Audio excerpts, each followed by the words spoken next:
നമസ്കാരം. Raf talk ഫുട്ബോളിലേക്ക് അവർക്കും സ്വാഗതം. ബെസ്റ്റ് ഇൻ ദി വേൾഡ്, ലോകത്തെ ഏറ്റവും മികച്ച താരം ആരാണെന്നുള്ള ചോദ്യത്തിന് വ്യത്യസ്തമായിട്ടുള്ള ഉത്തരങ്ങൾ പറയാൻ ആളുകളുണ്ടാവും.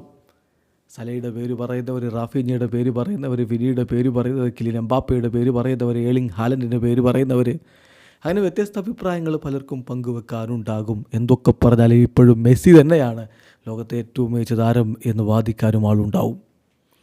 എന്നാൽ മിന്നും പ്രകടനം നിലവിൽ നടത്തിക്കൊണ്ടിരിക്കുന്നവരിൽ ഒരാൾ അത് റാഫീഞ്ഞ തന്നെയാണ് എന്ന കാര്യത്തിൽ തർക്കമുണ്ടാവില്ലല്ലോ. ഇപ്പം ബാഴ്സലോണയുടെ ഡയറക്ടർ ബ്രസീലുകാരനായ ഡെക്കോ, അദ്ദേഹം ബ്രസീലിൽ ജനിച്ച് ബ്രസീലിൽ വളർന്ന് ബ്രസീലിലൂടെ ഫുട്ബോൾ കളിച്ചു വന്ന് ബ്രസീൽ ലീഗിൽ കളിച്ചു വന്ന് ഒടുവിൽ പോർച്ചുഗലിന് വേണ്ടി അന്താരാഷ്ട്ര മത്സരങ്ങൾ കളിച്ചയാളാണ്. എന്തായാലും അദ്ദേഹത്തിൻ്റെ ബേസ് ബ്രസീലിലാണ്. ഇപ്പോഴും അദ്ദേഹം ബ്രസീലിൽ തന്നെയാണ് അദ്ദേഹത്തിന് വേരുകൾ ഉള്ളത്. അദ്ദേഹം പറയുന്നു, ബ്രസീലിയൻ മാധ്യമമായ ഗ്ലോബോക്ക് നൽകിയിട്ടുള്ള ഇൻ്റർവ്യൂവിൽ റാഫീഞ്ഞ ഇപ്പോൾ ലോകത്തെ ഏറ്റവും മികച്ച താരങ്ങളിൽ ഒരാളാണ്. അവരുദ്ധരിച്ചുകൊണ്ട് അതിപ്പോൾ മുണ്ടോ ഡിപ്പോർട്ടീവോ അടക്കമുള്ളവർ റിപ്പോർട്ട് ചെയ്തിട്ടുണ്ട്. റാഫീഞ്ഞയെക്കുറിച്ച് അദ്ദേഹത്തിന് പറയാനുള്ള വാക്കുകൾ നോക്കുക. റാഫീഞ്ഞയെ അവൻ യൂത്ത് ടീമിൽ കളിക്കുന്ന കാലം തൊട്ടേ എനിക്കറിയാം.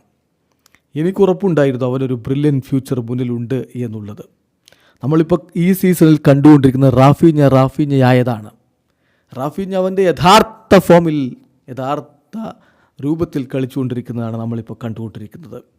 ബാഴ്സലോണയിൽ എത്തിയത് മുതൽ ഔട്ട്സ്റ്റാൻഡിംഗ് ആയിട്ടുള്ള പെർഫോമൻസ് പല ഘട്ടങ്ങളിൽ അവൻ എടുത്തിട്ടുണ്ട്. നല്ല നമ്പേഴ്സ് തന്നെയാണ് അവൻ്റെ സ്റ്റാറ്റ്സിലുള്ളത്. പക്ഷേ ഇതെല്ലാം അഡാപ്റ്റേഷൻ, മാച്ചുറേഷൻ ഇങ്ങനെയുള്ള കാര്യങ്ങളെ അടിസ്ഥാനപ്പെടുത്തി കൂടിയാണല്ലോ ഇപ്പോൾ അവൻ ഏറ്റവും മികച്ച രൂപത്തിലേക്ക് മാറിക്കഴിഞ്ഞു.